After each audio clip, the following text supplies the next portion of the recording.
And I want to start, I want to put aside my written statement for a moment and address one of the points that was brought up, I think an important point by the ranking member, that this body ought to be concerning itself with issues that impact directly the American people. The rising price of groceries, 76% over the past 2 years for basic food stuff, the war in Ukraine, the inflation issues, the border issues, many, many other issues that concern us all as a nation. We can't do that without the First Amendment, without debate. When I gave my speech, my announcement speech in Boston 2 months ago, YouTube, I talked about all those issues. I focused on grocery. I focused on the fact that working class people can no longer afford to live in this country. I talked about inflation, all the issues that deeply concern you and that you've devoted your career to alleviating those issues. 5 minutes into my speech, when I was talking about Paul Revere, YouTube deplatformed me. I didn't talk about vaccines in that speech. I didn't talk about anything that was a verboten subject. I just was talking about my campaign and things, the conversation that we ought to be having with each other as Americans. But I was shut down, and that is why the First Amendment's important. Debate, congenial, respectful debate is the fertilizer, it's the water, it's the sunlight for our democracy. We need to be talking to each other. Now, this is a letter that many of you signed, many of my fellow Democrats. I've spent my life in this party. I've devoted my life to the values of this party. 102 people signed this. This itself is evidence of the problem that this hearing was convened to address. This is an attempt to censor a censorship hearing.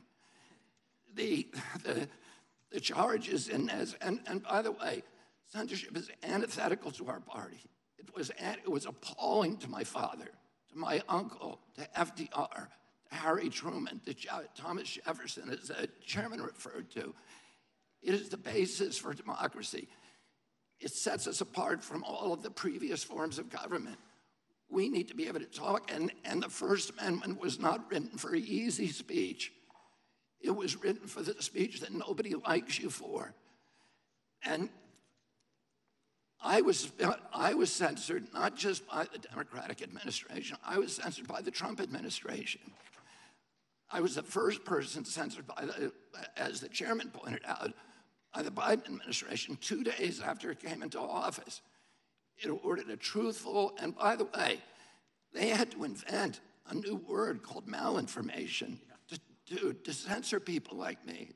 There was no misinformation on my Instagram account. Everything I put on that account was cited and sourced to peer-reviewed publications or government databases. Nobody has ever pointed to a single piece of misinformation that I published. I was removed for something they called malinformation. Malinformation is information that is true, but is inconvenient to the government, that they don't want people to hear. And that's antithetical to the values of our country.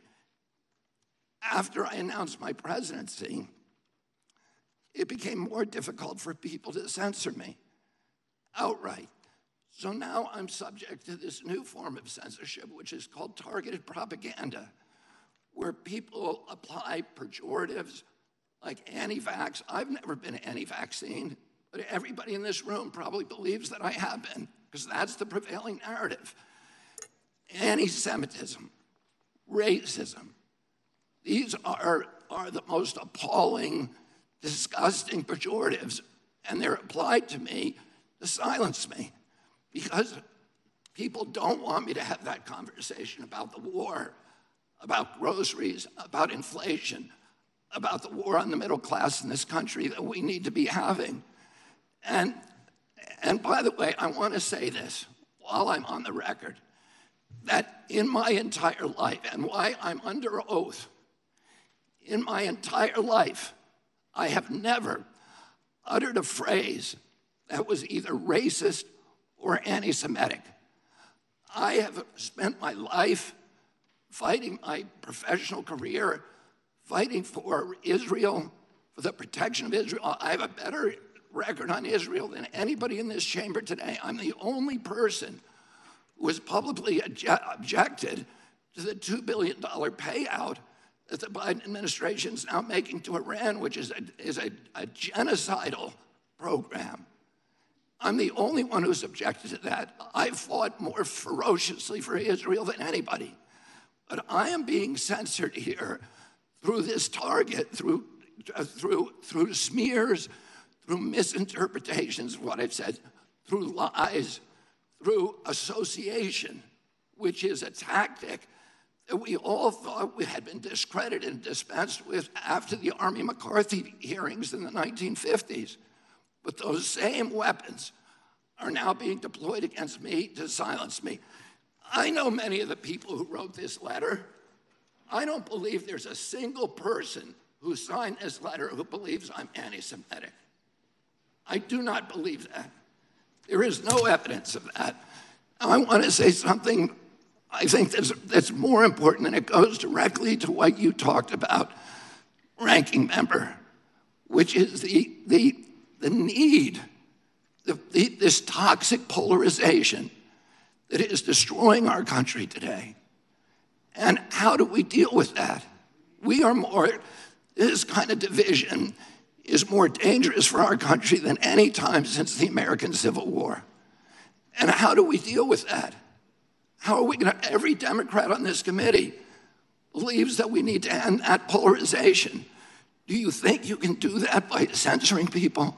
I'm telling you, you cannot. That only aggravates and amplifies the problem. We need to start being kind to each other. We need to start being respectful to each other. We need to start restoring the comedy to this chamber and to the rest of America, but it has to start here. My uncle, Edward Kennedy, has more legislation with his name on it than any senator in United States history. Why is that? Because he was able to reach across the aisle, because he didn't deal in insults, because he didn't try to censor people. He brought home people who were antithetical to what he believed in. He came home almost every weekend with people like Orrin Hatch to our house at the compound in Hyannisport. At that time, Orrin Hatch to me was like Darth Vader, because I was an environmentalist. And I was saying, why is Teddy bringing this guy home? But he knew that he was effective because he understood that comedy and respect and kindness and compassion and empathy for other people is the way that the only way to restore the function in this chamber. But more importantly, today we need to give an example in the leadership of our country of being respectful to each other. If you think I said something that's anti-Semitic, let's talk about the details. I'm telling you all the things that I'm accused of right now by you. And in this letter are distortions, they're misrepresentations. I didn't say those things. There's fragments that I said, but I denounce anybody who uses the words that I have said to imply something that is negative about people who are Jewish. I never said those things. And I want to point out also that the chairman pointed to Dennis Kucinich, who's fighting behind me. There is no two people in the country who feel more differently about American politics than these two people. And yet they were friends. Dennis attended his children's basketball games, attended his daughter's wedding. This is what we need, how we need to start treating each other in this country. We have to stop trying to destroy each other, to marginalize, to vilify, to gaslight each other. We have to find that place inside of ourselves of light, of empathy, of compassion, and above all, we need to elevate the Constitution of the United States, which was written for hard times. And that has to be the premier compass for all of our activities. Thank you very much. Thank you.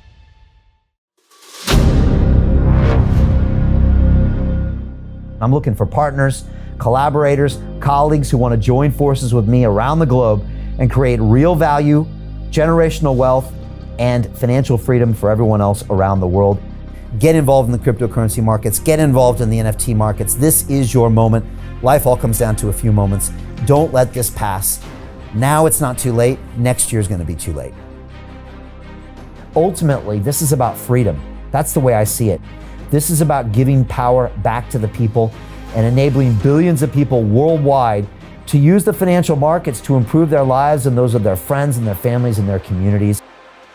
Honestly, I think it's a violation of human rights not to allow people basic access to financial services. Because right now people are being kept in the dark, they're being robbed of education, and it's a travesty. And so I'm looking for people that want to join me and be a part of this solution. And that all happens inside the DeFi Academy. The gains my students are making are absolutely amazing. Double, triple-digit gains in the first month alone. That's amazing. This will change your life. Now is the time to get involved. I'm going to tell you exactly how my students in my academy made money in the last 30 days. I'm talking about real trading results. And let me just whet your appetite a little bit. Let me hit you with some numbers. I'm talking Brendan from New Zealand is up 68.77% on the month. Steve from Europe up 83%. Albert in Singapore up 169.9% on one single trade.